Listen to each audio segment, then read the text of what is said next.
कविं कवीनामुपमश्रवस्तवम् ज्येष्ठराजं ब्रह्मणां ब्रह्मणस्पत आनशृण्वन्नोतिभिः सीदसादनम् प्रणो देवी सरस्वती वाजेभिर्वाजिनीवती वाजिनीवती धीनामवित्रयवतु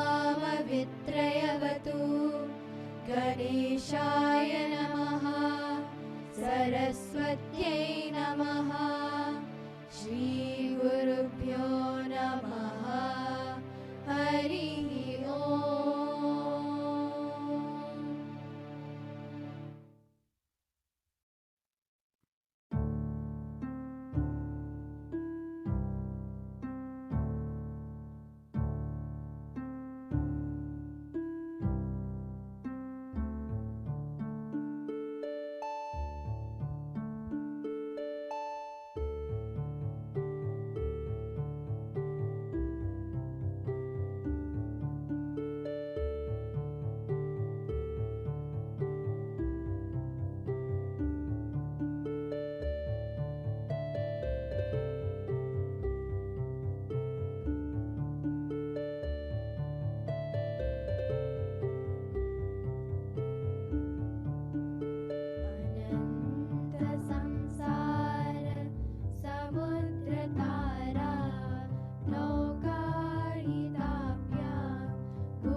धुरन्धराभ्यां स्वान्ताच्च भावा प्रदपूजनाभ्यां नमो नमः श्रीगुरुपादुकाभ्याम्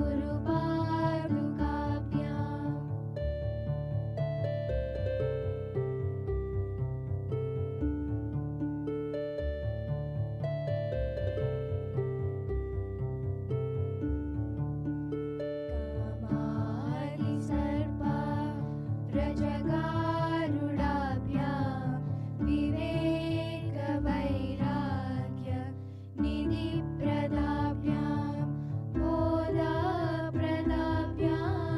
धृतमोक्षदाभ्यां नमो नमः श्रीगुरुपादुकाभ्यां नमो नमः श्रीगुरुपादुकाभ्यां नमो नमः श्रीगुरुपादुकाभ्याम्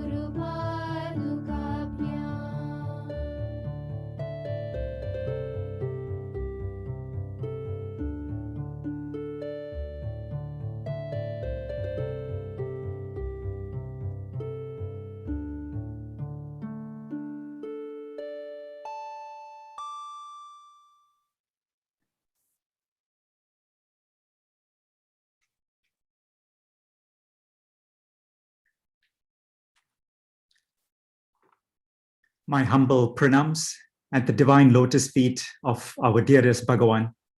Good evening to all of you across Canada, and I hope you're all doing well by Swami's grace.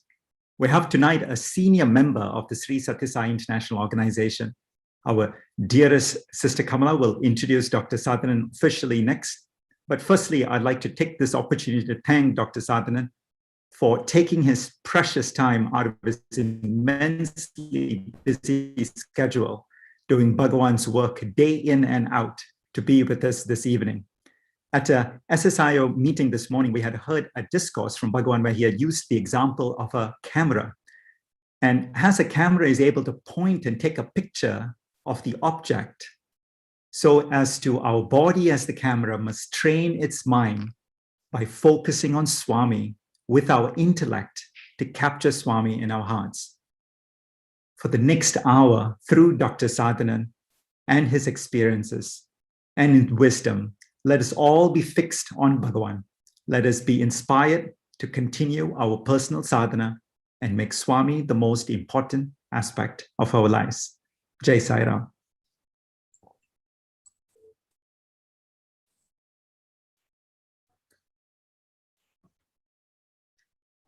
Om Shri Sai Ram.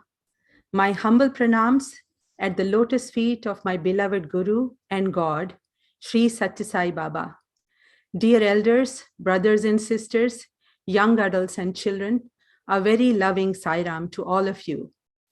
It gives me great pleasure in introducing our distinguished speaker today, Dr. Venkat Sadanand. Brother Venkat has been a Sathya Sai devotee since 1980. He graduated from the Indian Institute of Technology as an electrical engineer, graduated with a PhD degree from Caltech as an economist and game theorist. He received an MD from the University of Toronto School of Medicine and did a fellowship in pediatric neurosurgery from Northwestern University. Currently, he is an associate professor of neurosurgery and pediatric neurosurgery at Loma Linda University in California.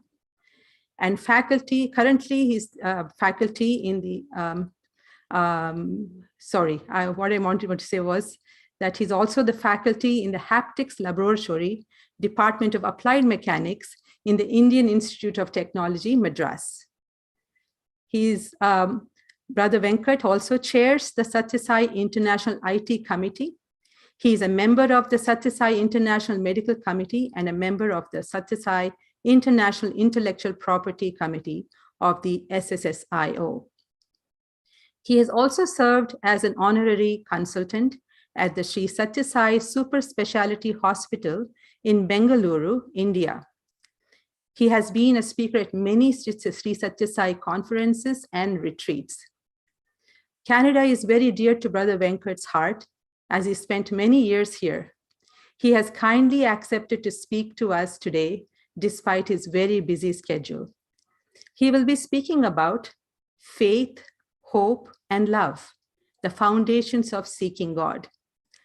We will be having a question and answer session after Brother Venkat's talk. You're welcome to post your questions on the YouTube chat.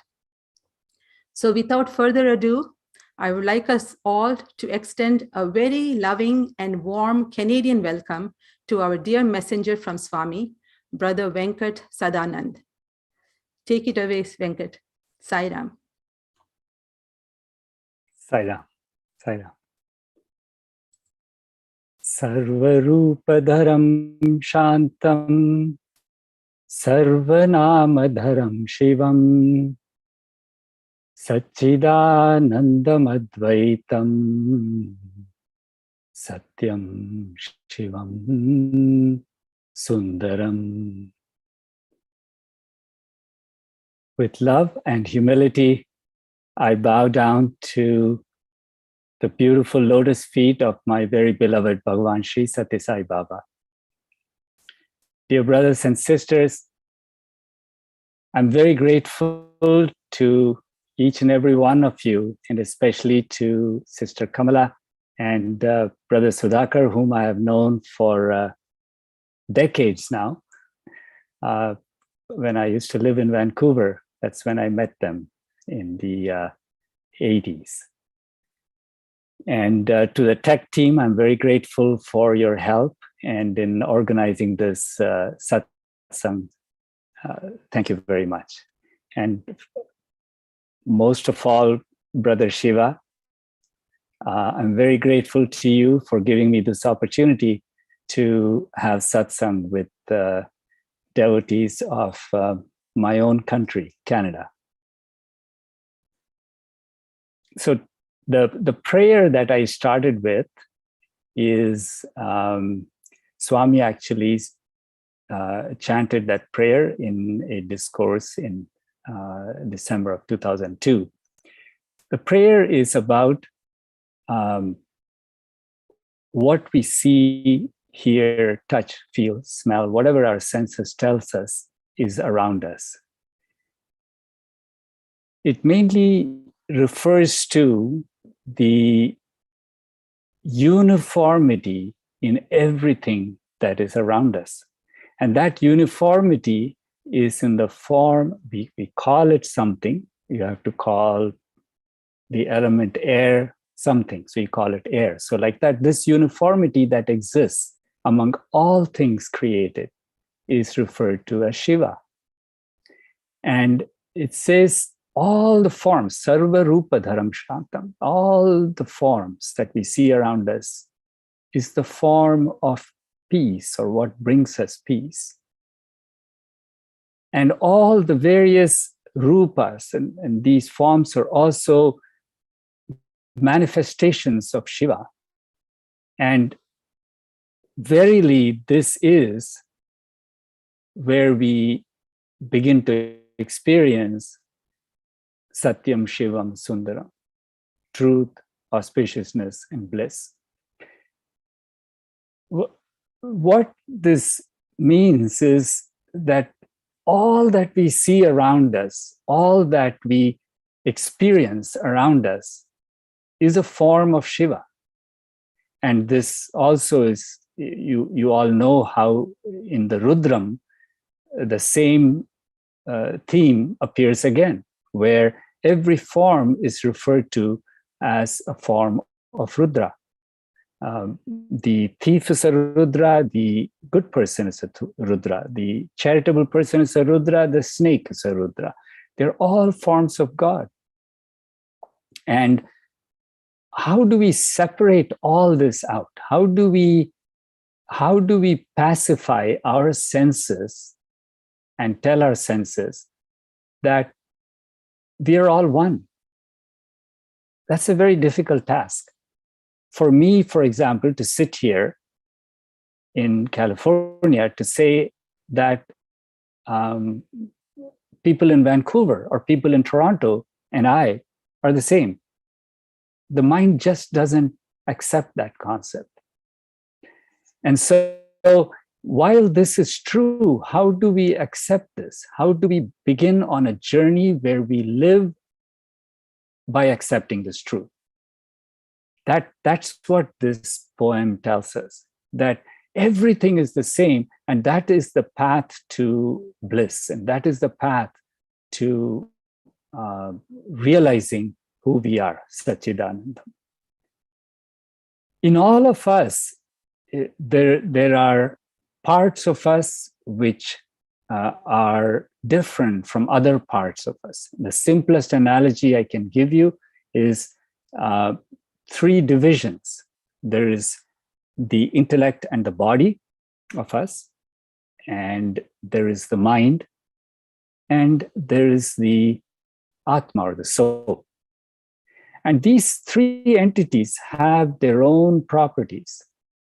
And whenever there is doubt that arises as to the uniformity of all of us, as to the truth behind Rudra, or as to the truth behind the fact that we are all one, we have to ask ourselves, who am I? This is what Ramana Maharishi did, and this is what he always preached, that we should ask ourselves, who am I? Who's asking this question?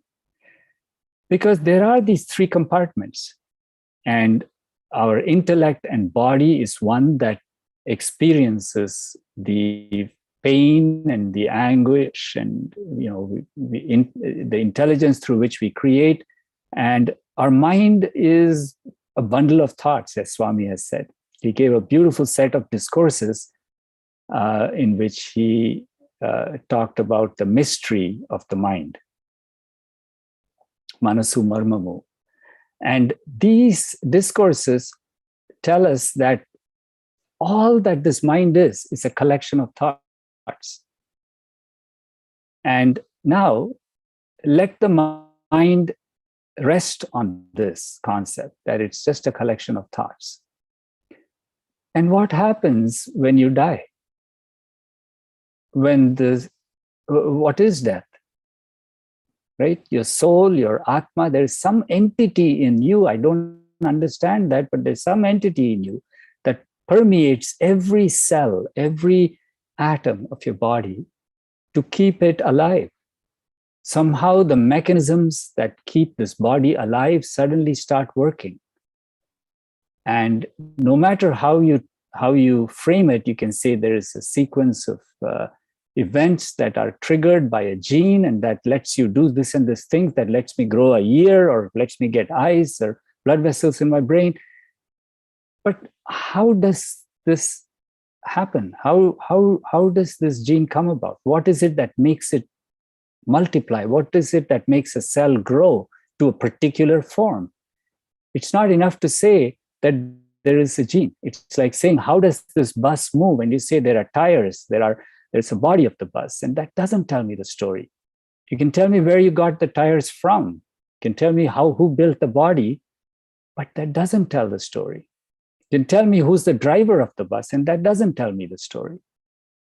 But there is some ingredient in the bus. There is an engine. There is something that drives the engine. There is gasoline. And there is something in the gasoline that makes the engine go. And so on. So you can trace this back to an origin. And that origin is our Atma. That's what makes us alive, because the day the Atma leaves, we are a bundle of flesh. There are no thoughts. If you can just imagine, and this is what Ramana Maharishi did, he created a feeling of death. When he created that feeling of death, he realized that at that point, there are no thoughts, because thoughts come about in a body that's alive, in an intellect that exists and starts churning thoughts. So then there is no mind, and the body is just a bundle of flesh. It decomposes and it's gone. So there is something in you. There is something we call Atma that becomes part of keeping you alive. In the Kathopanishad, there is a beautiful analogy of a chariot, and there's a charioteer, there's a passenger in the chariot, and there are horses that are pulling the chariot, and there's a pathway in which you have to go. And the passenger is the Atma. And the charioteer is told where to go by the Atma, and the charioteer obeys that passenger and just goes along that path he's supposed to go and controls the horses based on that. Now, along the path, he might see some things interesting and take the wrong path. And the passenger is going to say, that's not the right path, and try to steer this fellow back to where he should be in order to reach a certain destination. And in the same tenor, we have our body, our mind, and our intellect, as well as the Atma. The Atma is the passenger, that is the divine, that is God. So in this scenario, when we look at it, one has to ask a simple question. How do we know this is even true? There is somebody telling you all these things, right? There are the Kathopanishad is one. There's the various Upanishads, which also tell you similar stories. There is Kena Upanishad, which talks about how no matter what you think you do, ultimately, all that is done comes from God. In fact, the discourse that Brother Shiva referred to, we saw another section of that discourse today at the town hall meeting, where Swami says that there is a curtain. On one side of the curtain is the divine, and on the other side of the curtain is us, which is our body-mind complex. And we have to understand that all cause, the cause of everything that you experience, comes from the divine, the other side of the curtain. It's not from this side of the curtain. Now, if we want to think, if our mind says, no, it comes from this side of the curtain where I exist, where the mind exists, where the intellect and body exist, everything comes from there.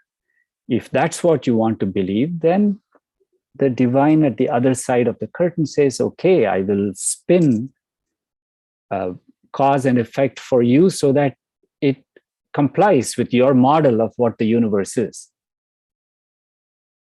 But that model of the universe is given to you as a favor to abide by your own thoughts, by your own views of what is the universe. Until you say, no, this can't be true. I can't find peace. There's so much to know, and I keep going in circles, and I can't get anywhere, until finally you say, okay, now you tell me what is the model of the universe. And then, the other side of the curtain says, all that there is me. I am Brahman. And this Brahman is everything. All that you see is created by this cause on this side of the curtain. And Swami has this beautiful song he sings, everything that you see. And in that Kulwant Hall, he sang the song where he said, everything, the stars are Brahman. Your mother is Brahman, your father is Brahman, your siblings are Brahman, the animal you see is Brahman, everything, the moon is Brahman. In fact, in that discourse, at the end of the song, he'll say, you are Brahman and I am Brahman, he says. So that is in fact the truth. Therefore, we now have to ask ourselves the question, how do we know this is the truth? It's very difficult for a mind that is an intellect that is trained on cause and effect living on this side, right? I pick something up and then release my hand and it drops down, or I kick my foot and move the ball the other way and it goes in one direction. That's me. I'm doing it. And now you're telling me that's not me? That's very difficult to accept, to digest, more difficult even to comprehend. And so we sit on this side of the curtain and we say, well, prove it.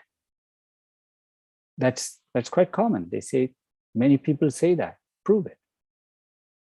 Well, how do we prove this, right?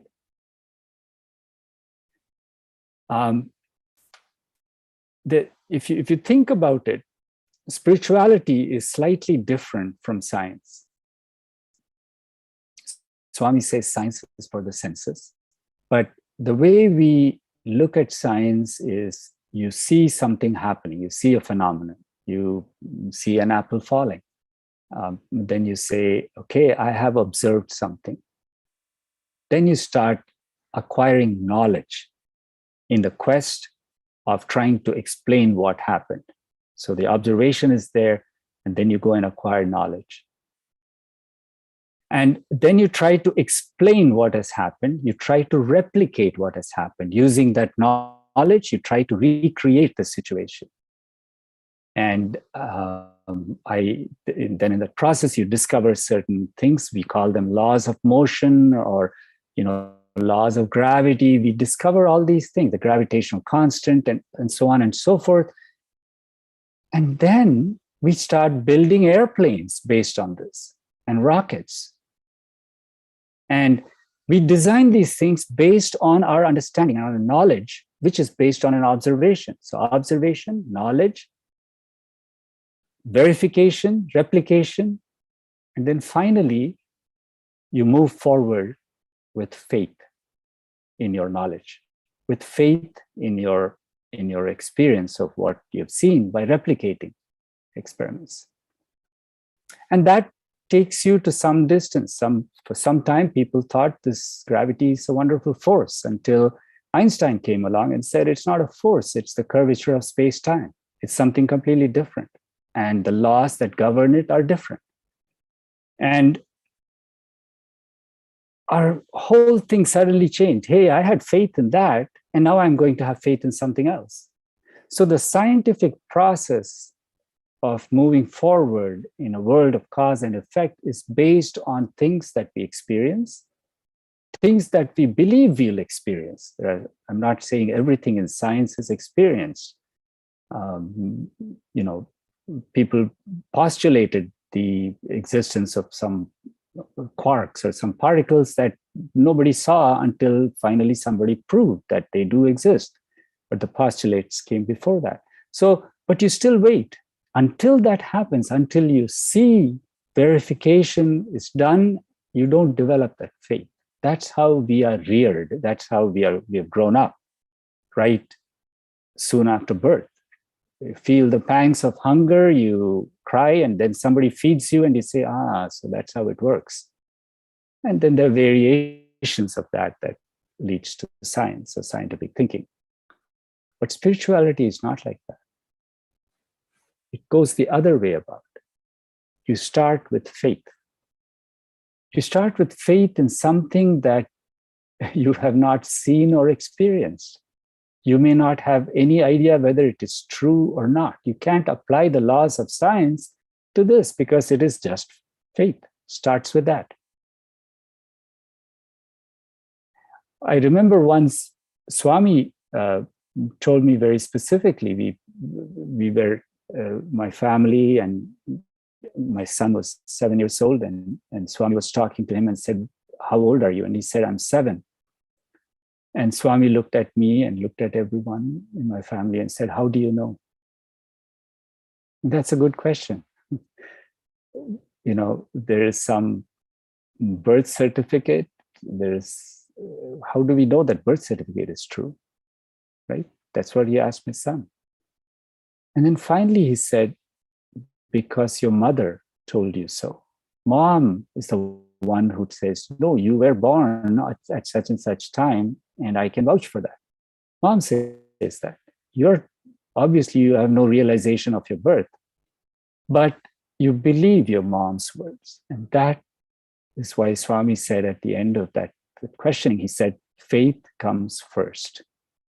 The path to spirituality begins with faith. Faith in something that we may not have seen or experienced. But without that faith, we can't move forward. In science, without that observation, we can't move forward. And that link between science and spirituality simply doesn't exist because we can't use one to explain the other. They're really two different things. So when a scientist comes and asks you about spirituality or religion, we simply have to throw our hands up and say, I'm sorry, I can't explain it. Because we can't. We begin with faith in spirituality. Now, that doesn't mean that science or scientists can't be spiritual. You can do one thing, that is believing that the cause and effect is on this side of the curtain for the sake of science. But know always the truth in your mind. Know always the reality that the cause is indeed on the other side of the curtain. It's the divine that drives everything. I was going to tell you the story from the Kena Upanishad, where there was some, I'll say it in a way so SSE students can also understand that, there were some bad guys, asuras.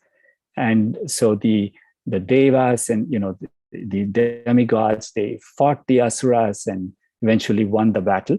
And Indra was extremely happy that his strategy and his way and the way he fought really worked. And they were having a party, they were having a beautiful celebration.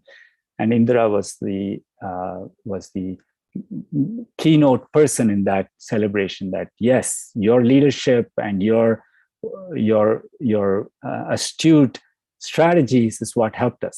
And then the strength of all these people who have helped you, helped us defeat the asuras. And they're all enjoying this, including Indra.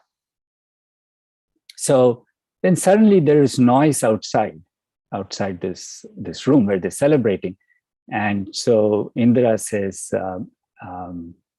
noise, and says, can you go out and see what's going on? So first he sends the god of fire. The god of fire goes out and he sees this powerful light, beam of light from minus infinity to plus infinity, going from the sky to the ground, deep into the ground. This light is standing there. He doesn't know what it is. And he goes near it and he says, hey, Mr. Light, get out of here. We are celebrating our victory and we just defeated the bad guys. And the light says, no, you did not defeat the bad guys. I did. And the god of fire says, what are you talking about? Look at me. Look at my strength. I am the god of fire. I can do anything. I can destroy anything. If I get angry, I can destroy you. And so the beam of light says, there is a little blade of grass there. Why don't you burn it? And the fire guy says, sure. And, in his most ferocious form, blasts this blade of grass.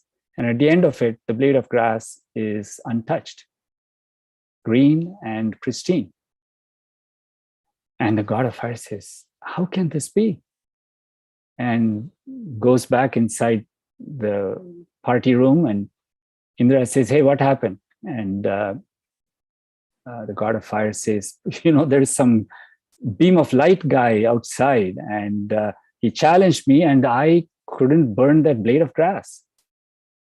And Indra says, what? How can that be true? So he says, okay, god of wind, you go out and teach that beam of light a lesson. So the god of wind comes out and he sees this big Brahmandam, this beam of light, and he says, who are you? And the beam of light says, well, I'm the one who is the cause of your victory.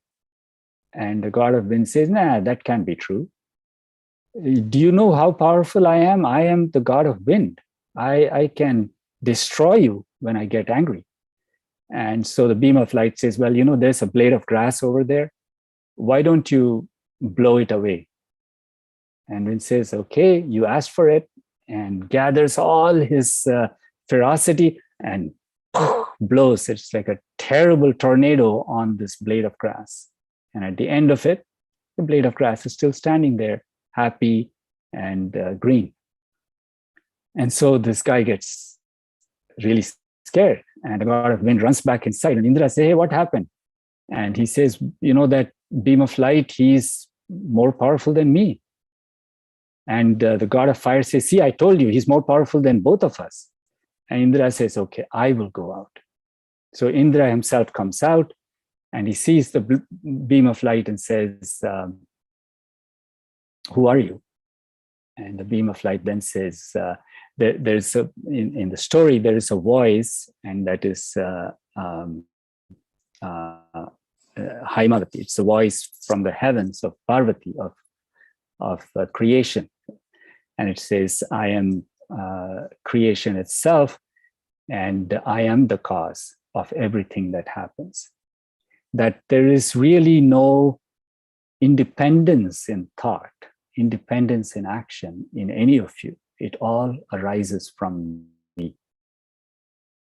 And that lesson in Kenopanishad is really the same as Swami's discourse from 1996, the Guru Purnima discourse, where he says that there is a curtain, and on one side of curtain is the cause. The divine is the cause that engenders a certain thought in our mind to do something. It engenders a certain feeling in us. We all know what happens after the thought.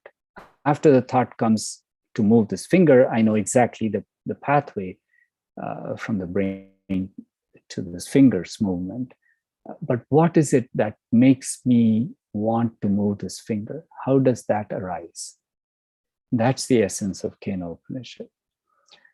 This faith in the divine has to be nurtured, although we can't really see anything. But is it based on just a hypothesis? And Swami says, no, it's not just a theory. That is indeed the truth. And if you think about it, there are times when every logical step that you can take, you take, but yet the outcome you anticipate doesn't happen. Or the other way about. The outcome that you don't want to happen happens, even though you take every precaution to prevent it from happening. How do you figure that? It's not bad luck, because you have tried extremely hard and yet it happens. Something seems to have a mind of its own. But it's not just chance. God does not play dice. There is a definite way in which things progress. We don't know for what reason, because to ask the very question, why is this happening, is scientific thinking. Why is not important. How is important. The how comes from the other side of the curtain, that this faith in something that exists, that drives this universe, is, and that this is the truth. So, there is this, there are actually two versions of this, where one can look at how much our minds can deceive us and how our reliance on that mind won't get us anywhere. That at some point in our lives, we come to the realization that, this mind is powerless. It's impotent. And when that realization comes, that's your first step to understanding the divine in you. And this powerlessness of the mind, though repeatedly it'll keep saying, no, I am powerful. I can do this. I can make this change. And we often say that, you can do it. You can do it. You can say all that, and that's related to effort. And I'll mention that later on. But we can never forget the truth, that the impetus, the cause lies in the divine within you, your Atma, the one that has created you, that has brought life into you, that makes you speak, that makes you think, without whom your thought stops. Your thoughts don't exist anymore when that Atma leaves your body. Your mind is created by the entry of that Atma, and the very first action you take is to deny that Atma with that mind that he created. So our existence is unfortunately based on a veil of deception. That's what our scriptures tell us. That's what many of the seers have said, and the sages who have experienced this have said. And so we have two options at this stage. One is to say, well, that's not true. And the other is to say, let me try and see what happens if I accept this on faith and move forward. And that faith is the first step, which Swami said. Faith comes first. And in the Corinthians, they talk about these three things: faith, hope, and love. And of all these three, love is the most precious. There are various versions of this statement, but they all arise from the Corinthians. In fact, a more detailed way of saying this is in the Thessalonians, in the I Thessalonians. And St. Paul says, of the three, not just faith, hope, and love, but the work of faith, the steadfastness of hope, and the labor of love. So you can see the first step is the work of faith. It is work. It is hard work. Faith does not come by just, you listening to me or you listening to something. It comes only by your hard work to try and experience and build that faith. Faith has to be built because from the time we are born, we live on this side of the curtain. And now you're telling me that no, the cause of everything is on the other side of the curtain. It's the divine in you. And that faith has to be built. So if you really have to say, oh, my dear Atma on the other side of the curtain, help me have that faith that you are indeed the cause of everything. That is a prayer that will be answered. And the reply from the other side is, for this mind and for this intellect and for this body, follow me. That was today's discourse by Swami. That was the 1996 Guru Purnima discourse that we showed at the town hall meeting. Very easily, Swami says, you want my power? Follow me. His very action is like this: follow me, and you will have my power. Power of the divine. All you have to do is follow his words and his teachings implicitly. That obedience is not for, this is not a rigorous extremism. This is the path to building that faith.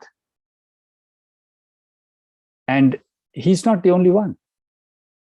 Ramana Maharishi had said the same thing, this famous thing where he said, and I'll paraphrase it, where he said that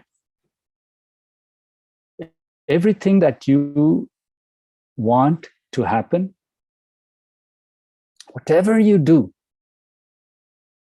that which you want to happen may not happen.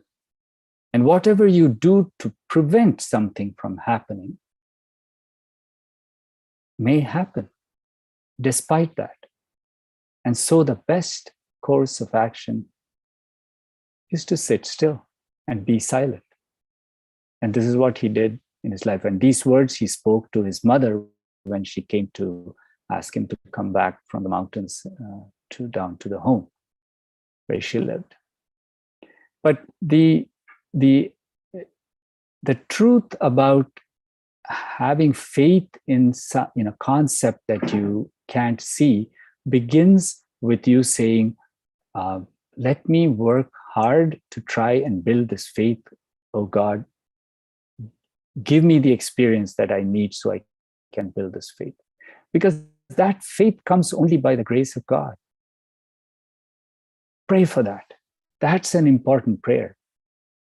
Pray for that faith and follow Bhagavan. When you follow the teachings of God, you will be put through a sequence of events. And this sequence of events are not easy. They're difficult. Why are they difficult? Because that is the way to show that this mind is useless. So, you will go through circumstances or situations where you think, yeah, I can handle it. And you let the mind handle it. You think you have the answer to it. And you say, the way I would do this, the way I would utilize the power of God and channel the power of God, whatever it is that you want to do, you'll try to do, and it simply won't work. Just like Kena Upanishad, right? The beam of light. It says, Mr. Fire, God of fire, it just won't work unless I will it. And that is the essence of the divine Atma in you. Until it will sit, it will not happen. So you just say, you finally give up. You go through all these circumstances, try your best, like Ramana Maharishi says, to do everything you can to make something happen. It still doesn't happen. Then you know that there is something that is preventing it from happening. And then you throw the towel and say, okay, now please build faith in me that it is you that is governing these events. And that faith will come. So a worthwhile prayer would be that. We often say, God, give me this, give me that, let me have my promotion, let me get my job, let me get my admission to schools or whatever. Those prayers may, whether they're answered or not, is really up to the divine in you. Without pray, we pray for the divine for something to happen here, but without acknowledging that it is indeed the divine that makes it happen in your life, that it's really up to that divine. So in this scenario, where does your effort come in? And I'll talk about that later. But our first step in this is to say, have the faith. First, faith comes first, Swami said. So have faith that this is indeed the truth. And Swami has said that in his discourse as well. And a lot of seers, Ramakrishna Paramahamsa said the same thing about the power of the divine, that there is nothing other than that divine in this world. In fact, part of this building this faith is, we always say, well, see God in all, right? See God in this person, see God in this person, see God. And then we try very hard and we say, okay, let me try to see Swami in this person, Swami in that person. The important thing, more important than seeing God in all, is to realize that there is none other than God. And these are two different things. To realize that there is none other than God compared to seeing God in all. They're two different things. Seeing God in all acknowledges the fact that there is all this exists, and you want to see God in all. The other one, the first one, is there is none other than God. Denies the existence of what you're seeing and experiencing. There is none other than God. It just doesn't exist. And there is only God. There's only Brahman. And that is one of the lessons that are taught. There's a beautiful book, Yoga Vasishta. And if you get time, you can go through. It's the largest treatise. And if you look at it in our scriptures, it's the largest treatise. And if you look at it, there are a lot of stories, and through these stories, important concepts are brought out. And one of the stories is about how this mind can fool you into denying this truth, this faith, right? That there is God who's the cause of everything. One side of the curtain is God, that God is your Atma.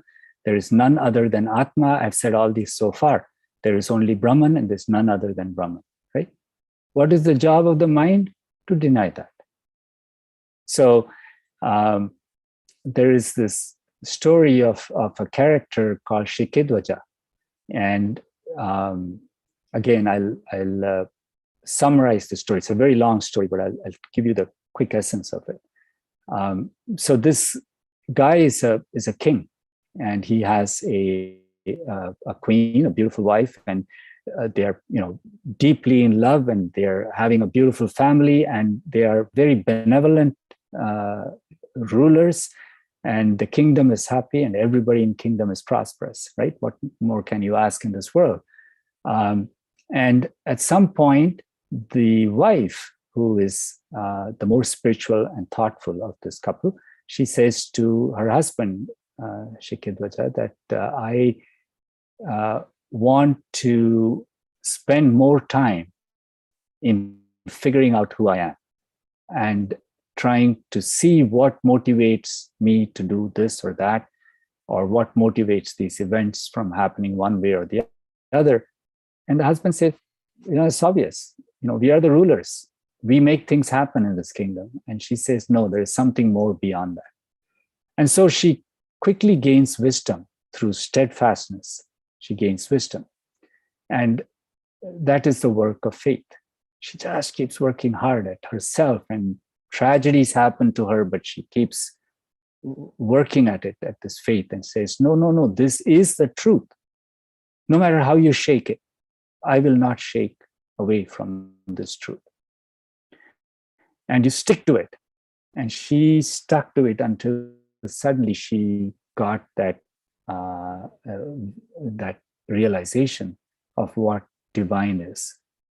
So at this point, the husband says, can you really rule this country? And she says, yeah, I can do that.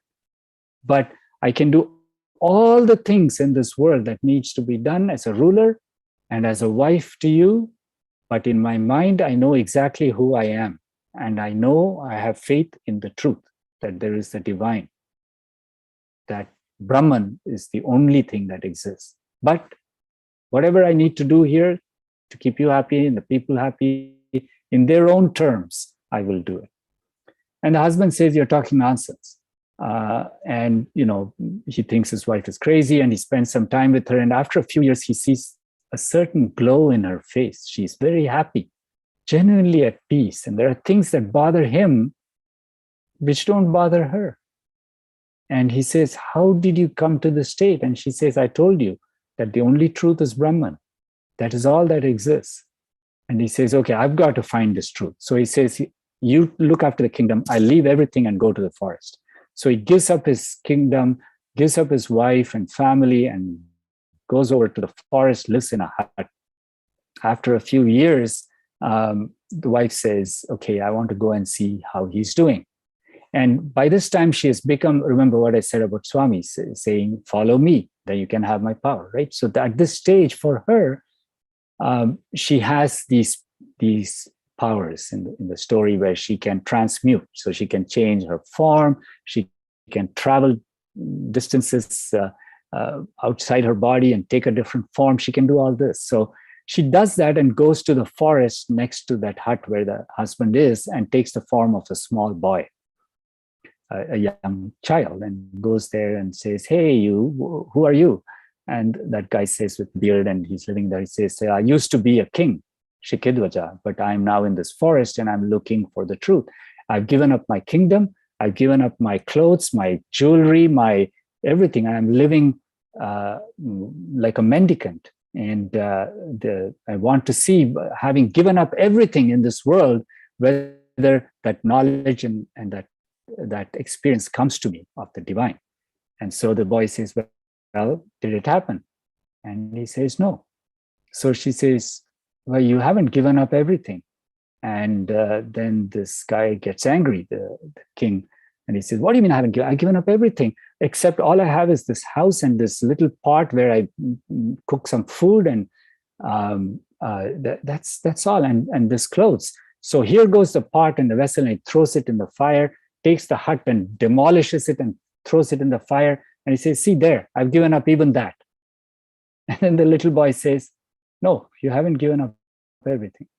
And he says, what's wrong with you? And then he goes and takes off his clothes and throws it in the fire. He says, see, even that is gone. And she says, and this little boy says, no, you haven't given up everything. And then he says, what else is there for me to give up? and he says, okay, there is this body and I'm going to give up this body, and jumps into the fire. And at that point, she is ready to jump and she stops him. The little boy stops and says, no, don't do this. Because what you have not given up is your mind. That is what is holding you hostage in this world. That is what is keeping you from your faith that you are divine. That is what is keeping you from attaining the peace that you saw in your wife's face. And that mind is what is keeping you away from God. So all you need to do, you don't need to give up your jewelry and your kingdom, and you need to give up your mind. Let the mind be hypothecated to the Atma. That is the work of faith that St. Paul was referring to. The second thing St. Paul referred to is the steadfastness of hope. And this hope immediately gives rise to the question, what hope about what? What do you hope for? What is this hope about? Again, it is not about, oh, I hope that I will pass this exam, or I hope that my children get this job, or I hope this or that for this world. Because those are hopes of the mind related to the body. So your mind, so there's body, intellect on one side, Atma on the one side, your mind in the middle. Your mind can look towards the body and the intellect and ask for those things and govern that world and sit there mired in that illusion. Or your mind can look towards the Atma and say, this is the only truth. And what you hope for is for this faith to come to you, for this realization to come to you that that is the divine in you is the only cause of everything, that there is none other than the divine. Because the consequence of this none other than divine, even logically, the consequence of that is none other than divine means that you and I are one. I don't have to look at you and say, oh, I see the form of Swami and I see the form of, no. There is none other than divine, means you and I are one. Because there's none other than that one entity, divine. The Atma inside me is not trapped inside me, it can't. And this universe that we have seen is a concoction. It's built, it's a construction by Brahman, so that we can understand the relationship of this Atman to the Brahman. The only way to do that is through the mind. And that is the beauty of this birth in human form, Swami says. It's only through this birth in human form that you can realize the divine. Because in this birth as a human being, I now have a mind. And then now, using this mind, I can deny that which I'm seeing and experiencing and accept and start experiencing the Atma. If I didn't have the mind, I wouldn't be able to do it. And so my hope is that. And for that hope to be steadfast, St. Paul says steadfastness of hope. For that hope to be steadfast, I have to have situations where I may lose hope, where this mind eventually says, I have lost all hope. Everything that I believed should happen is not happening. God, where are you? Everything that I loved is gone. Where is this God who's supposed to be benevolent? Why is that benevolence not happening to me? There is another story, again in Yoga Vasishta, a beautiful story of this hope where this wife loves her husband very much, again, a king and a queen.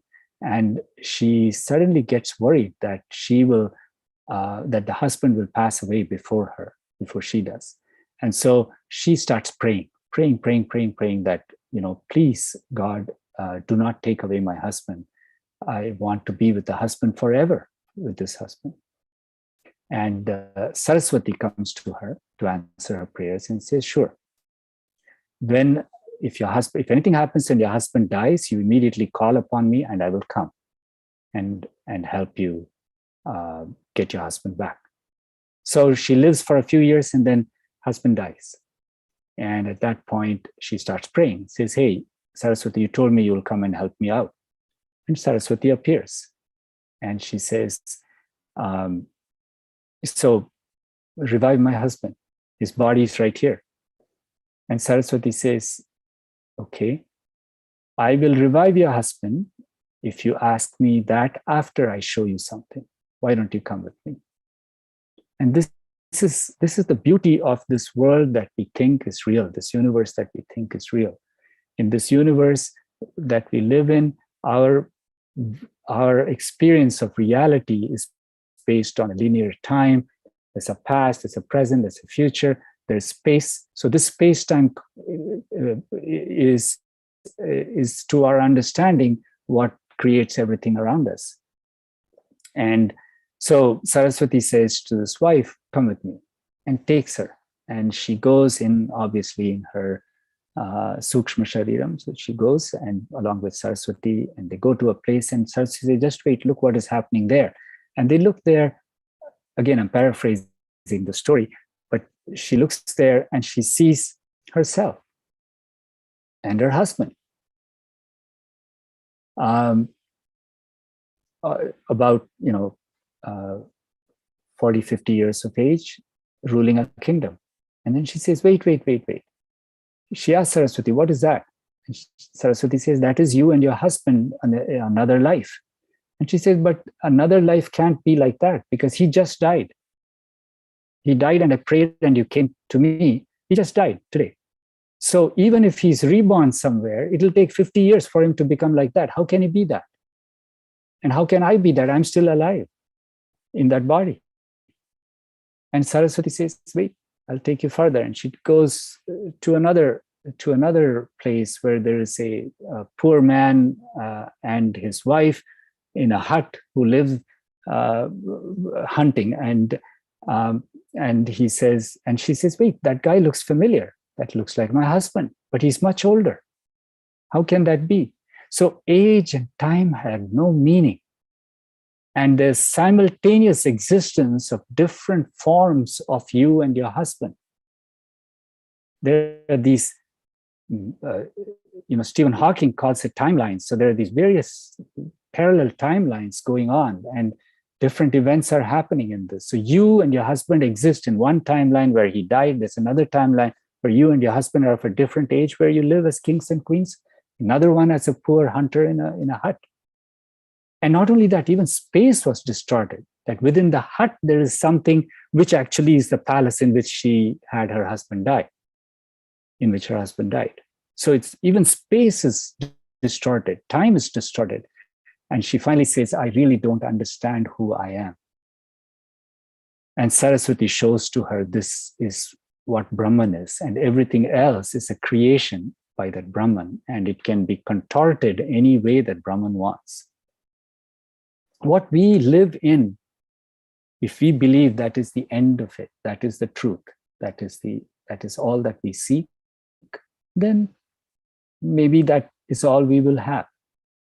But the steadfastness of hope comes about when you have to start hoping for getting this faith in God. This work of faith, God, I'm putting in this work of faith against all odds, against all the events in my life, against everything that's going wrong or right. I see only the hands of God in this. And I want to keep hoping, not for the events, not for me to pass exams and get a job.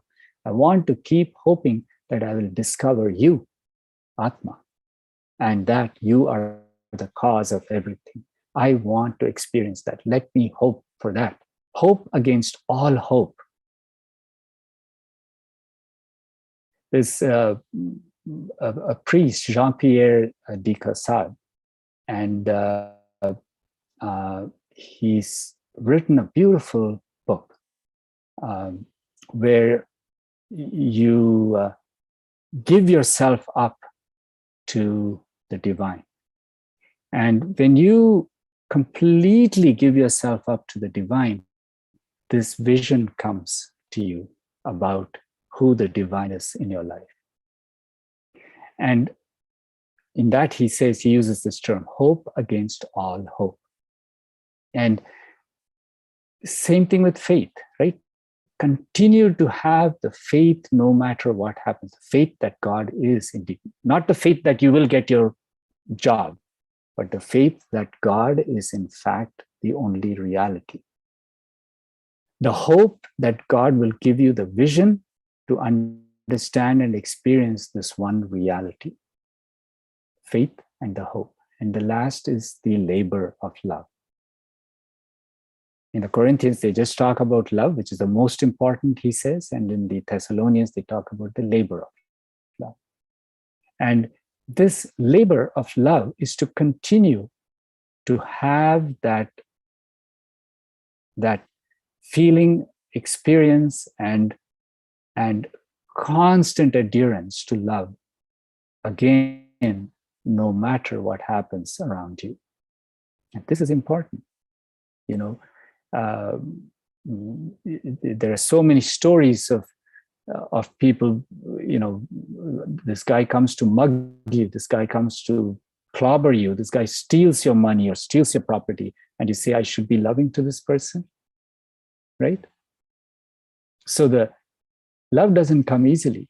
Labor of love. Swami has said, love all, serve all. Very simple words. Help ever, hurt never. If Swami was a lawyer, he would say, love all except under the following clauses, and there's fine print.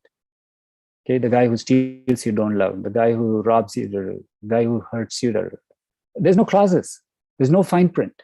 Simple. Love all, serve all. Love all if you only blah, blah. No, there's nothing. Simple. Love all. Same thing with help ever. Ever. Not help if you can, help if you have the time, help if you're able to, help those who are in need and not those who are not. Help ever. Hurt never. These 4 Mahavakyas are extremely difficult to adhere to. Love all, serve all, help ever, hurt never. And in that process, that labor of love, that love becomes a labor of love because it's not easy. Now, obviously, you know the famous story. If there's a snake, you don't say, oh, Mr. Snake, I love you. You go and hug the snake, he'll bite you. That is his dharma. That is his nature, right? So you just be astute and stay away from the snake. Now, there may come a stage when you have understood the truth of this divine being inside you and the truth about Brahman, when in fact you'll be bold enough to walk up to the snake because you don't see the snake at all. There is no creation. There is only Brahman. There is none other than Brahman. That means there is no creation. But that is much later. For now, it's best if we obviously use our common sense. And so if somebody, you know, you don't walk at 2 a.m. in a horrible part of Bronx and say, I'm doing this because everybody's Brahman. You will get clobbered and, you know, somebody will rob you in the street. So use that common sense, but there is no reason to hate. There is no reason to dislike someone. There is no reason to be ever in your thought, words, or actions, be disparaging to someone else. There is no one less than you, and you are not less than anyone. These are all forms of love. When you put yourself down, you don't love yourself. When you put somebody else down, you don't love that person. Therefore, the love all, that simple 2 words, is being violated. So the labor of love is very difficult. And in that process, you begin to work hard to learn what love is. And you've taken this human birth to experience that love. Hold yourself back when you just want to scream at someone else. Hold yourself back. And the test that you have to pass is to continue to have only love and peace in you. But at the same time, be astute, right? We have to have the discrimination. We have to have the ability to know what is right, what is wrong, and steer yourself away from dushta, as they say, from people who might harm you. Know that, yeah, they can harm me, so let me stay away. It doesn't mean I hate them, doesn't mean I don't love them. Yes, I love them, I wish them well. But I have to stay away because I want to focus on love, not focus on this world, focus on a battle in this world, because I don't believe in this world. So that is a labor of love. The work of faith, the steadfastness of hope, and the labor of love. And when we look at these three, they're also like Mahavakyas because they are guideposts for us. And each time something goes wrong, each time we want to react to an event in our lives, we should think about these three things. Work of faith. Then you say, well, the reaction that I'm going to have will go against either the work of faith or the steadfastness of love, steadfastness of hope, or the labor of love. Then don't do that reaction. And, oh, but if I don't do this, I will lose my job, or, oh, if I don't do this, I will lose my money. The consequences of your actions are important only insofar as it keeps you anchored in your faith that there is only Brahman, as it keeps you anchored in your hope that you will understand and experience this Brahman, and it keeps you anchored in your commitment and labor of love. That is the only purpose of an outcome. Getting money or losing money is not the purpose of your actions. It is the faith, hope, and love that creates the goal for your actions. Everything else will fall into place if these are there.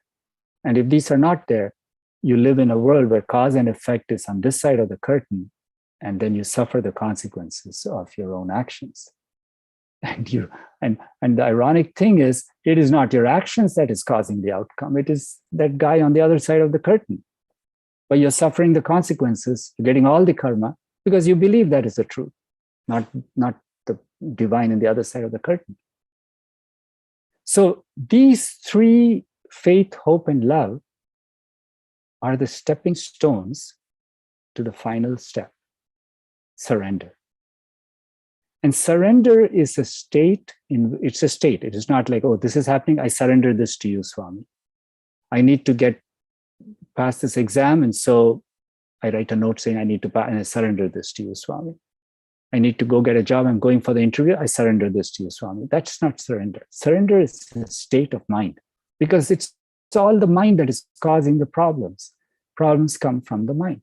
That makes you think that all that exists on this side of the curtain is the only truth. It's the mind. So surrender means you hypothecate this mind to the divine and say, mind, so who's speaking? Who am I? The Atma is saying, mind, you do not exist except for me. I leave the body, you cease to exist. And so don't think that you are the cause of whatever it is that the body and intellect are doing. You're not the cause. I am the cause. This is the Atma speaking. I am the cause. And so focus on me. With that singular focus, have faith in me. Have hope that I will make that faith come true in you. And I am the motivator of everything through you for that intellect and body. That surrender is the key of that mind. And so, if this body wants to pass an exam, it comes with a surrender of the mind. Okay. The last part is, where does effort come into all this? And perhaps it's 5:20. So I will stop here, and if there is a question about it, I'll address the effort part in that question, at question time. So thank you so much each and every one of you. I wish the satsang could be longer for me because it also helps me clear my thoughts.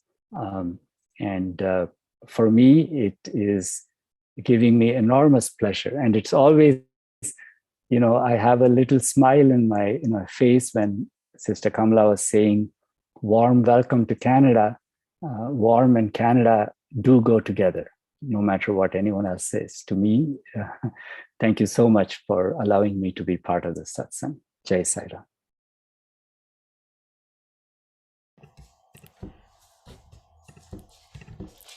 Sai Ram. Thank you, Brother Venkat. That was an amazing and inspiring satsang. We will now go into questions and answers. And I think I will start with where we stopped. Where does effort fit in? So faith, surrender, love, or prayer, they are the three pillars. So where does, if we surrender or accept a situation, do we make an effort to change it? In case we do not succeed in changing it, do we keep trying or accept Swami's will? So segue to your talk. Thank you so much. Thank you. It is a beautiful question. And it's a doubt that often comes to our minds. So there's a beautiful song Swami has written, and he sung that in a discourse. And one sentence in that song is, Yatna prayatnamu manavu dharmamu. And Jayapajayamu, there's more in that song. But the key words in that song is, effort and sincere effort is the duty of man. The outcome, whether you win or lose, whatever the outcome is God's. Another way of saying that is, you have a partnership with God. Effort is man's, and then grace of God is God's. Only with the two of these combined, you get an outcome. So man's effort and the grace of God. Now, so at this stage, we can't say, well, if I'm going to surrender everything, the only reality is Brahman, and this is not truth, I'm not going to do anything. I'll stand in the middle of 401 and nothing will hurt me. If it's not supposed to hurt me, it won't. If it's supposed to kill me, it will kill me. That's not the case unless you truly have 100% faith that that is the truth, that Brahman is on the other side. And when that happens, we ourselves will realize the futility of our actions and our thoughts, because the thoughts won't exist at that stage. Until we reach that, effort is needed. Human effort and divine grace. They are a partnership that go together until we come to a stage of 100% faith that the cause is only on the side of the curtain of the divine, and everything else is not, that cause and effect is not even real. Until we come to that stage, we put in our effort. But know that the outcome is not ours. We have to put in the effort. Why? Not for the outcome. We have to put in the effort because that's what God wants. So remember, this life is a journey where we want these three things: faith, hope, and love. That's this life, right? It's a journey where we want these three things. So how do I get these three things, oh God? And God says, okay, so put in your effort, not for the outcome. Don't say, I'm studying hard to pass this exam. Say, you're studying hard because you believe in God. You study hard because you want to show to God that that is all you believe in. Outcome is His. I'm not doing this for the outcome. I'm doing the best with the body and intellect you've given me, dear God.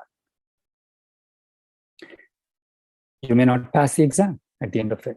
And then you say, well, God, that was your decision. I did the best I can with this body and mind.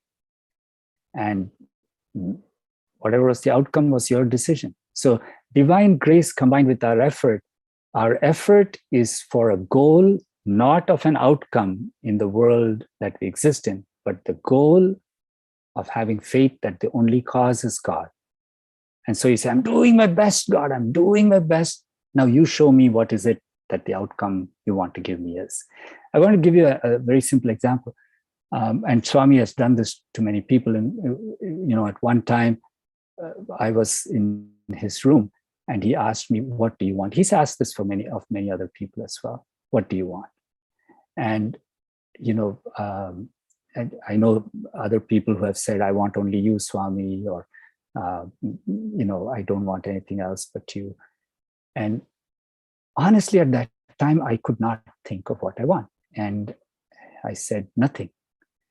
Then he looked at me with big eyes and he said, you don't want me? Then I said, no, Swami. I mean, really, I thought that. I said, Swami, I already have you. So I don't know why you're asking me this question. And I realize now that even that was not the right answer. And finally, of course, I told him I want nothing. And because I already have him, I don't need any. But I think the right answer in my life would be, if any asks me, what do you want? It is, Swami, I want only that which you want. That's all. And because the truth is, only what you want happens, right? But I'll do my best. I'll work extremely hard to now sit and say, now give me faith in this concept that you are the cause, right?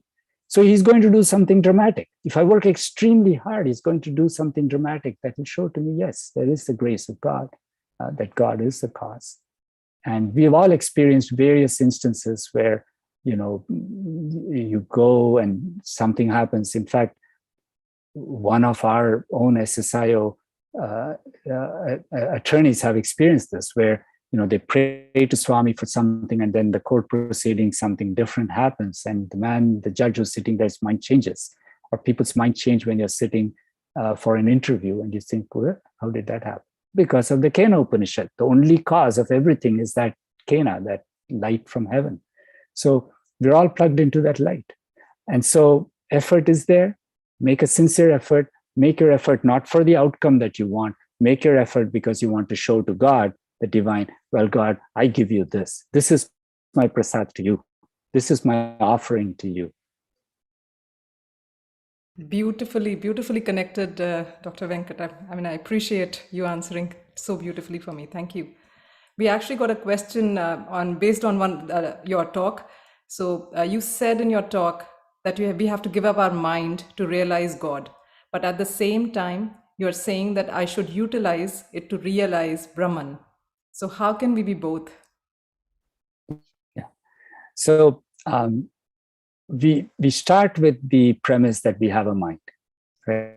So we are born, Atma enters this body, a mind is born, right? So there is mind. Now, this mind is what separates us from God, makes us think that this body and intellect is the only truth. And so to be able to accept and realize and experience the divine, the mind has to eschew the concept that this body intellect is governed by the mind, that the cause is the mind. So we are not getting rid of the mind. We are getting rid of the notion that the mind is the doer. The mind is the cause of whatever happens outside to this body and intellect. The mind is still there. You're not giving up the mind. You don't lose the mind.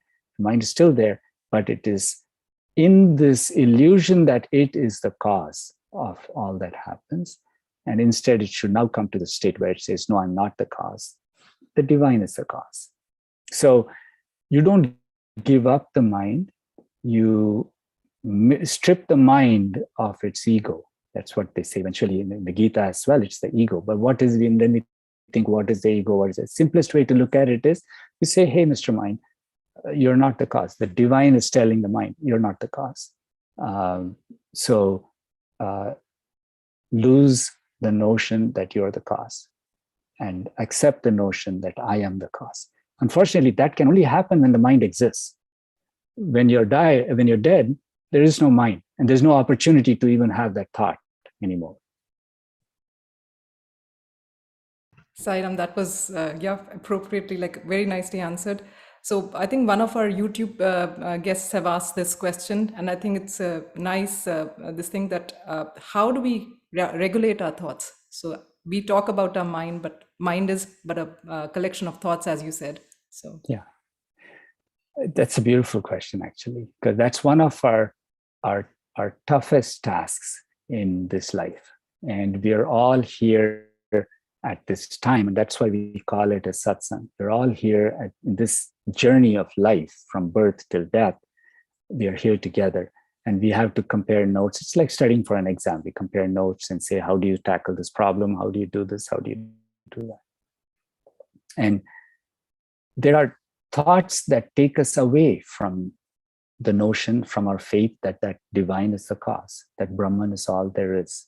And definitely there are thoughts that make you feel, as I said, love all, serve all. It goes against it. You deprecate yourself and you say, oh, I'm a useless guy. And Swami says, never say that, right? We never even need to go to God and say, I am but a poor beggar, dear God, help me. No, we are not a beggar who needs help from God. We are God, right? So the mind has to have thoughts that take us towards the truth of Brahman. And when there are thoughts that come in that deny this truth about Brahman, then we have to find a way by which those thoughts are suppressed. So how do we do that? Well, the mind is a powerful guy. And that's why we've taken birth. We've taken birth to conquer the mind. So powerful guy. And Swami says, Namasmarana is one very important way. So when you may get these thoughts and, you'll initially start with, oh, I'm getting this thought, Namasmarana, right? Then eventually it'll come to a state that your Namasmarana is not a reaction to a thought, but it is a constant state of existence for you, that there's always Namasmarana. And that state of existence is the one where only thoughts that are in your mind are the thoughts that take you to the divine. Now, and Swami says satsang is important. Like-minded people who have similar aspirations, spiritual aspirations, is important. Now, you and I we can all sit together and watch a movie, a Hollywood movie right now, but we're not doing that. And we are instead involved in the satsang. And right after this, I'm going to go and start working on the annual report for the SSIO. So it's a different, we keep ourselves and our minds occupied in something that will not detract us from God. That is our effort. So yatna prayatnamu manavu dharmamu. So on our side, this effort and sincere effort is to keep our mind away from those thoughts through constant namasmarana and prayers and activities that will remind us of the divine. And then the outcome is up to God. Whether or not that will remove these bad thoughts, I don't know. But this is what God has prescribed for us. And so we follow that. Excellent. Yeah, thank you. So we do have one more question that has come in. So navigating through this material world, there are always instances, despite having enormous faith in Swami, things do go wrong. How do we reconcile losses, failures, difficulties, and the unsurmountable? So I think it's more about when our faith weakens, what do you do? Yeah. A very, very, very important question. As you said, the last way to paraphrase it is the right thing. Because when things go wrong, you either lose faith, or you lose hope, or you lose the will to love, right? How can you keep loving when you have nothing, right? When God has denied you everything and you say, oh, I should keep loving others. And you say, I can't, God, I don't have the energy to do that, Swami. Or when something goes wrong, say, Swami, why? Why is this happening to me? Right? I'm doing everything right. I've had, seen people who are God-fearing, good people, some of them young, some of them very young. A child who's a few days old, a few months old with a massive brain tumor, or somebody who gets into an accident and dies when his whole family is God-fearing and charitable family, and you say, what went wrong, right? So things happen, and you say, why me? That's when your faith shakes. And Swami gives the example of a nail in the wall. You put the nail and then you shake the nail to see that it is firmly in. And these are things that shake our faith. What do you do? I personally, it may seem like what I'm saying is just a cliche, but it is not a cliche. It is indeed a truth that you have to keep repeating in order to feel that truth. That is, every outcome is a sign of God's love. So, good or bad, it's a sign of God's love. It is only when you are equanimous, so you have equanimity, good outcome or bad outcome, you're unperturbed. You don't say, yay, or you don't say, woe is me, either way. And that equanimity, that is a quality in Bhagavad Gita in chapter 12. Lord Krishna says that. That's one of the qualities that he loves. And that's a quality of a true devotee of God. Because then you have faith that whatever happened, God, it's a sign of your love. We even have a bhajan, right? It's a sign of your grace. And it's hard for us to say that. You have a bleeding heart. A mother who loses a young child who's just born and dies from an accident, brain tumor, whatever, cancer, and you say that is a sign of God's grace to that person. They'll slap you, right? But eventually, that is the way we can find peace and have faith in this idea that God is the only cause. And this is a sign of grace. I don't know why, God, but it is a sign of your grace. That is the only, the story of the whole Mahabharata, right? The beginning of Mahabharata. So king and his wife, and then she says, okay, I'll marry you provided you don't question me. If you question me, I'll leave you and go. And then first kid is born, and she takes the kid and goes and drowns him in the river. She says, oh my God, what happened? This happens again and again and again until Bhishma is born. And at that time, he asks, why did you do this? She says, I told you, if you ask me why, I'm going to leave you. So I will leave you, but I'll tell you why. And she says, okay, each of these babies, they were born for a purpose, and this was their last birth, and they were rishis. And now, so there may be a higher meaning, but our job is not to pacify ourselves. That's very important in this process, that we don't say, oh, it is karma. I'm paying for my karma, so this is happening to me. It is, we should not find an alternative explanation to what is happening other than the explanation that this is the grace of God. That is faith. Wow, that is really like, for me, that is quite mind-blowing. So does that mean that the only solution is acceptance? Yes, acceptance of the grace of God and of our very intimate relationship with our Atma. Yeah, because that is the only truth. Like Ramana Maharishi says, no matter how we kick and scream, this Atma guy is the guy who wins, because he motivates everything. Right. No, thank you. It makes sense, actually. So we going back to some of our questions that we had asked, so like you've already answered part of it, that some people have unattractive qualities, right? And they may not have lovable natures and fail to inspire love in us. So is it like you've said that you can turn away and have faith, but what are the other like strategies we can to, I think, navigate this world? I think the first thing is do not lose love. Never. Because Swami says, love all. So we can't lose love. We got to love all. But steering away from that person is an act of discrimination or self-preservation. That is okay. Steering away from a snake. You see a rattlesnake and you move away from it.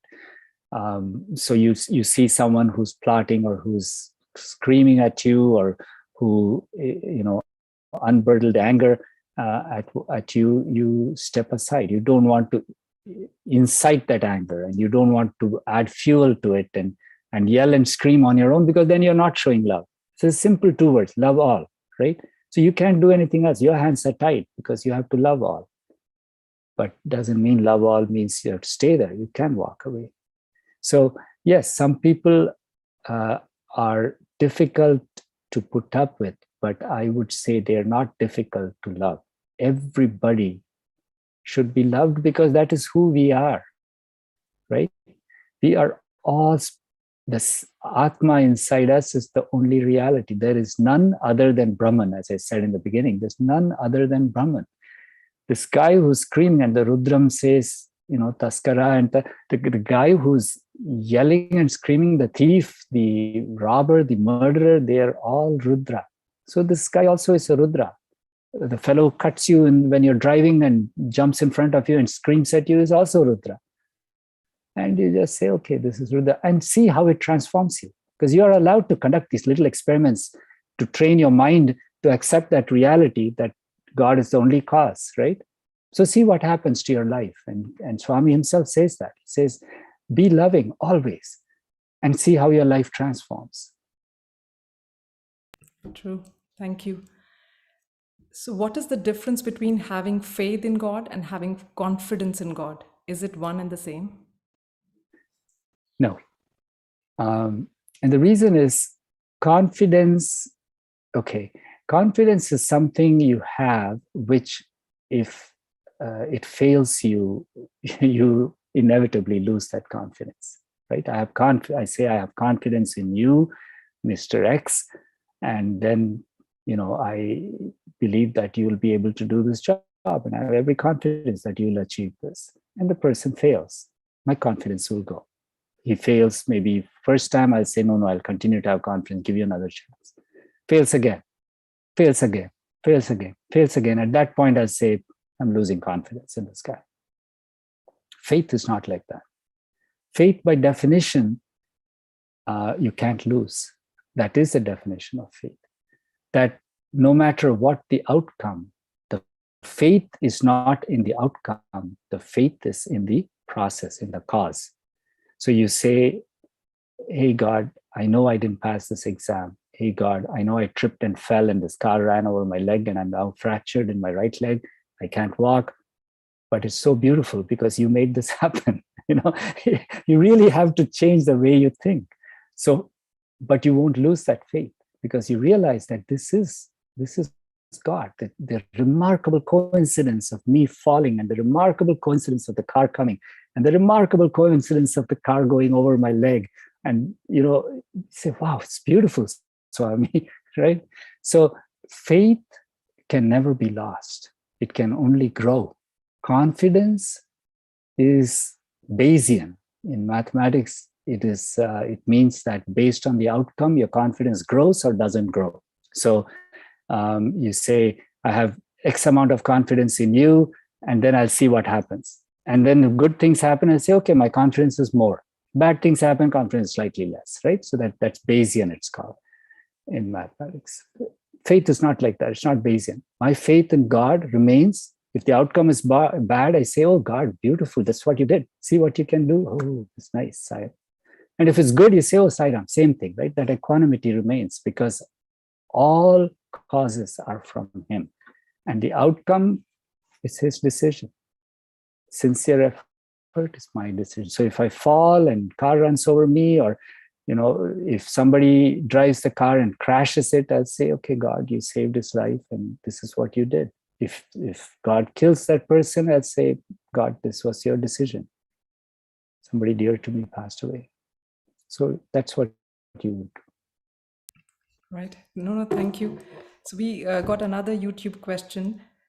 Surrender, can we say that I am not the doer, he is the doer? Is that what surrender is? Yeah. Correct. The constant faith that he is the doer only. There's a beautiful, incident where Swami, one of Swami's students, Swami often calls upon his students to give a talk, right? So so there was a pre-event. There's a VIP coming, so somewhere one of the students had to talk. Swami's trying to pick the student. So he says, okay, I want some student to give a talk. And then one guy raises his hand and Swami says, what do you want to talk about? And he says, Swami, I want to talk about Guru. And Swami says, okay, so tell me, what is a Guru? And this guy says, Swami, Guru is, Gunatita, without any form or qualities in Rupa Varjitaya, so there's no specific entity, any form. And Swami says, what do you mean? So I'm not a guru? And this boy says, no, you are a guru. Then Swami says, but I have a form. And I have, so by your definition, I'm not a guru. So he said, okay, not you, you can't talk. Next, who wants to talk? Another guy raises his hand, and Swami says, what do you want to talk about? And he says, I want to talk about surrender. Surrender. And Swami says, what is surrender?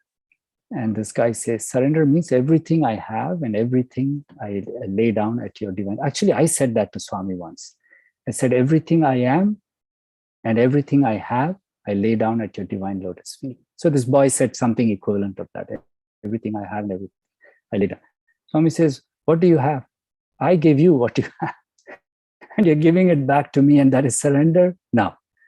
But, he said, okay, you can talk. So next day at the presence of the VIP, this guy gives a talk. Everybody claps, big clap, big praises for this guy. And it's like, non-stop applause. And then they all go off for lunch. And Swami is sitting there at the table, and the VIP is on one side of Swami, and this boy who gave the talk on surrender is on the other side of Swami. And Swami asks the VIP, so what do you think of this boy's talk? And what is the VIP to say? He says, oh yes, Swami, it was very nice. And then Swami says, really? I thought it was terrible. It was awful. This boy didn't know what he was talking about, and so on. Swami goes. By the way, this story is in Arvind Balasubramanian's blog. He's written about this. And so this boy is just, he is extremely sad by this, virtually tears in his eyes. And all he wanted to please was Swami. And that's not happening, right? And it's the end of the world for him. And Swami looks at him, one look, and suddenly it dawns on this boy that I have not surrendered because I'm attached to this outcome. No matter what the outcome, he thinks I'm good, Swami thinks I'm not good. It is all Swami's will. He's the only doer. He's the only cause, and I have to accept that. And that thought in his mind changed him completely. And Swami realized that happened, and Swami smiled after that and blessed him. So, and in fact, in that blog of Arvind, one of the comments is about a student who was there when this student was asked the question, what is surrender? And Swami says to him in Tamil, because the boy was Tamil speaking, Drida Nambikai, that means like faith that is unshaken by what you see around you, right? That is true surrender. So it's not just the doership. Doership is one part of it, right? That's why we say work of faith. Doership is one part. Okay, I'm not the doer, you're the doer. Okay, part one is done. Part two, what about the outcome? Are you willing to accept the outcome? To say that is also your Swami? Then we come to a state where we are closer to surrendering. So doership is one thing. The second thing is to say, Swami, it's your decision. I know this outcome has happened. It's not a good outcome for me, but that's what you want. Thank you for showing me your form. Beautiful story, and you tied it very beautifully. So thank you. Yeah. So I have one last question. I think you've already gave us a beautiful prayer as a first step to faith, but a lot of us are parents and teachers. So in our kids' lives, how do we, make it an environment where we are developing there? They just have to have that unshakable faith by the time they are the youth and they are adults. How do we create that environment? What do we do? What other steps do we do, rather? Yeah. This is a partnership between you and God. So one part is you and the other part is God. In fact, in Adi Shankara's Viveka Chudamani, he says there are three things that only comes from the grace of God. The first is that you're born a human. Remember, I was saying it's only as a human you can train your mind to think one way or the other, or mind to look at the truth. And the mind is the problem. And this is your only opportunity to control that mind, right? So to be born as a human is only by the grace of God. Okay? The second thing Adi Shankara says, by the grace of God only, is the yearning for the divine, to recognize and merge with the divine. That yearning, that spiritual fervor, that yearning, that's only by the grace of God. And the third is, you can be human, you can have this yearning, but you may not reach the goal of realizing who God is. And for that, you need a guru. And the existence of a teacher or a guru or somebody who comes into your life to teach that, that is only by the grace of God. Now, for us, we are humans. So we've already checkmarked the first one, grace of God. The second, we have spiritual yearning, and we want for our children to also have that, right? That's the second check mark. Children are fortunate to be born as our children. The third is having a guru. We have Parabrahman himself as our guru, Bhagavan Sri Sathya Sai Baba. And so we have all three. And what we have to do in how we communicate with our children, because children are very susceptible to what the parents say and do. Very, very much. They build their lives around it, knowingly or unknowingly. Peer plays a role, but we think that that role is more important than the parents. We are mistaken. Because the parents' role is primal for the children.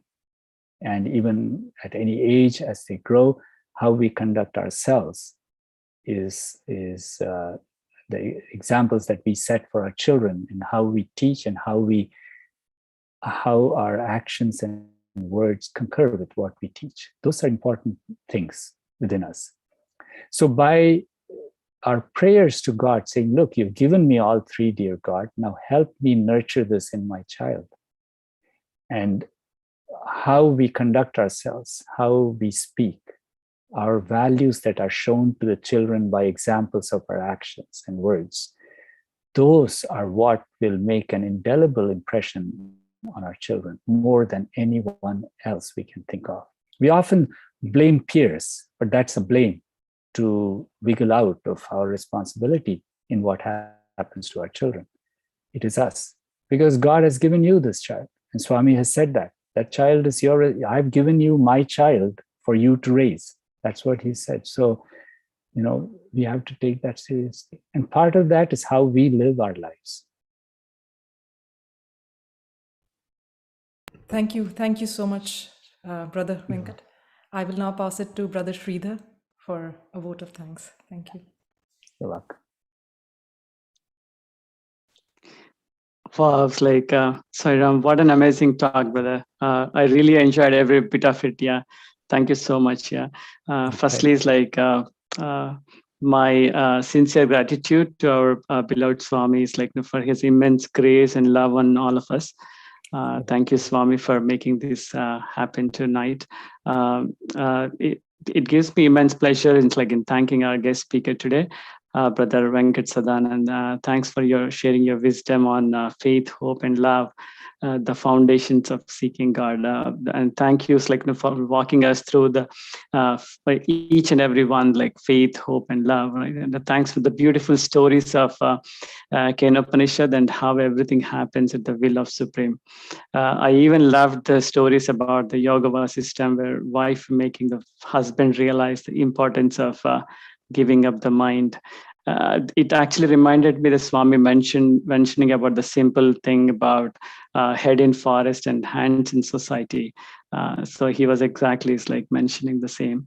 I think even the other beautiful analogy I loved is about you did made us realize about the love all serve all, and where Swami has no fine prints or asterisks to it. So it actually shows the depth of that simple quote. Yeah, thank you.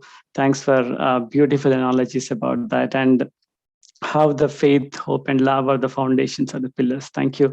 And I think the key solution to the is the surrender of mind, and also thanks for highlighting that the partnership of human effort and the God's grace going together as the two wheels of the cart. Yeah, thank you. I think a couple of takeaways I noted down for myself from this session is about the consistent namasmarana and keeping the mind busy in the good work, so that which always reminds us the God. Thank you so much.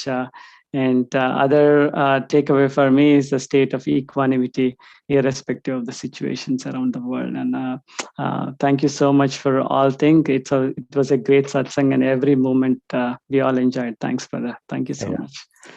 Thank you. Yeah, thank you. I also want to extend my sincere thanks to SSIO Canada leadership, Brother Shiva, and Sister Preeti for the continuous support in organizing such wonderful events, what we have. And it's also a great experience working with Sister Kamala, our devotional coordinator, and Brother Raman, assistant devotional coordinator, in putting up together so many stuff, and then making this as a wonderful program. Thank you. And I also want to make sure that I mention about Sister Aparna and Brother Nitin for the valuable support, technical support. As always, we've been doing this webinars from last 2 years. Thank you, brother and sister. And I think may Swami continue to shower his immense grace on all the devotees who joined us today. Thanks for all the audience. And last but not the least, all the devotional coordinators, presidents, and regional presidents for ongoing cooperation, coordination, and communication. Thank you, everyone. And I would like to say thanks, and then have a great evening, everyone. Thank you so much. Jai Sai Ram. Thank you all. Thank you so much.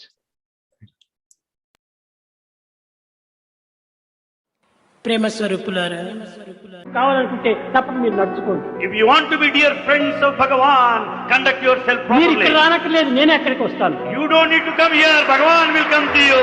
I will come there. I will come there. Wherever you stay. Bhagavan promises, I will come there. Wherever I you will come stay, there. I will come there. Bhagavan will come to you. I am with you, And with you.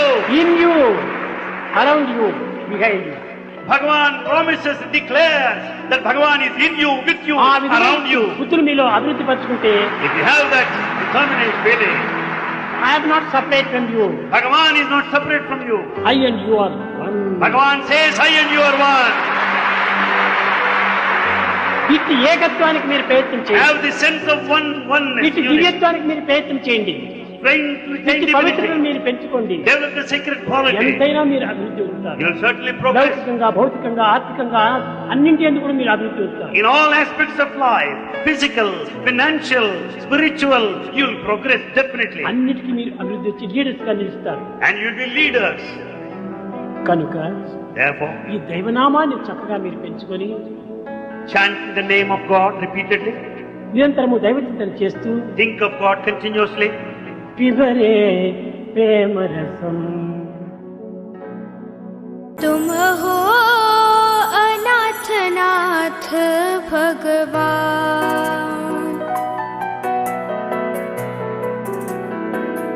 तुम हो अनाथ नाथ भगवान,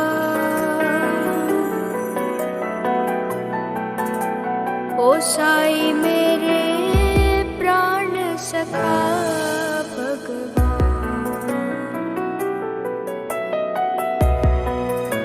ओ साई मेरे प्राण सखा भगवान।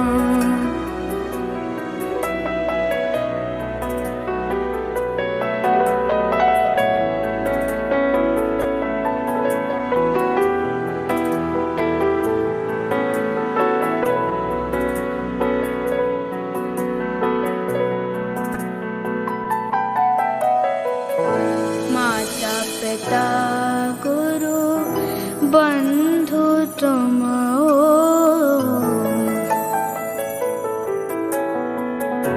माता पिता गुरु बंधु तुम हो,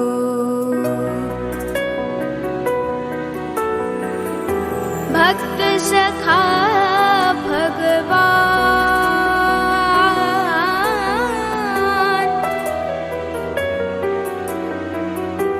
दीन सखा भगवान,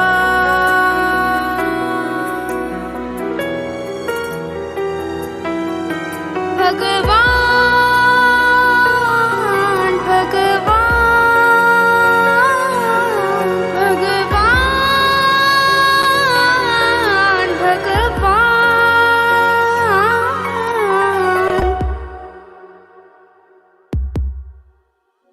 प्राण सखा भगवान। ओ साई मेरे प्राण सखा भगवान,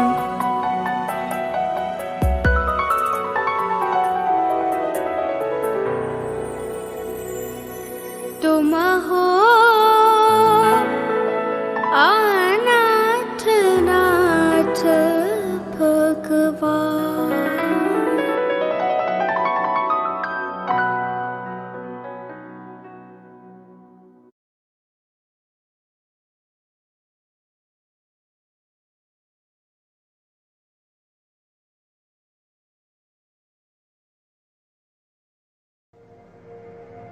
आसतो मा सद्गमया तमसो मा ज्योतिर्गमया मृत्योर्मा अमृतं गमया।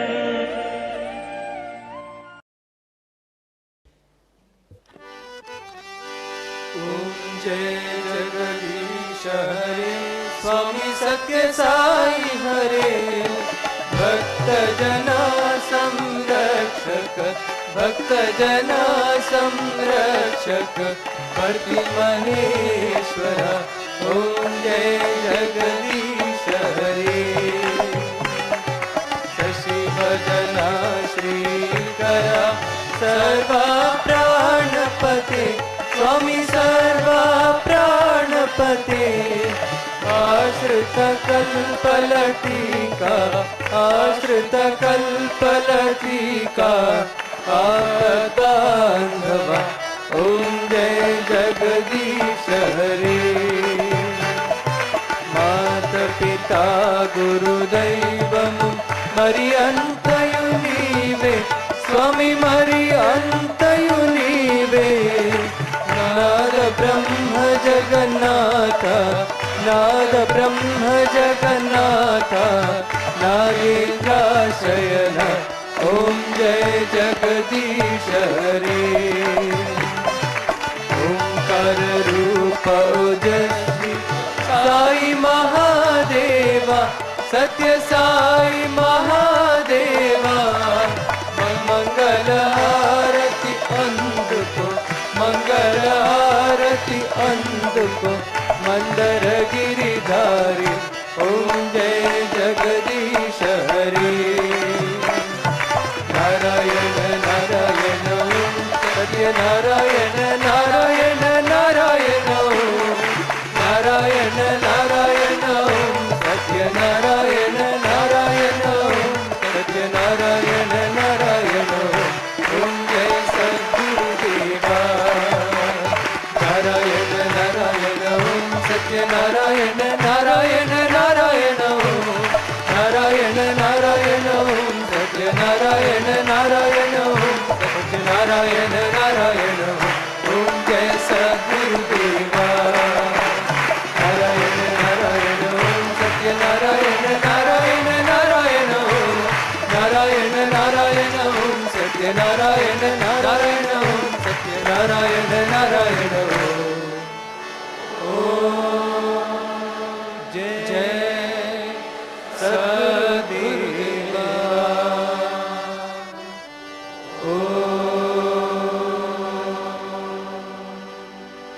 शांति शांति शांति।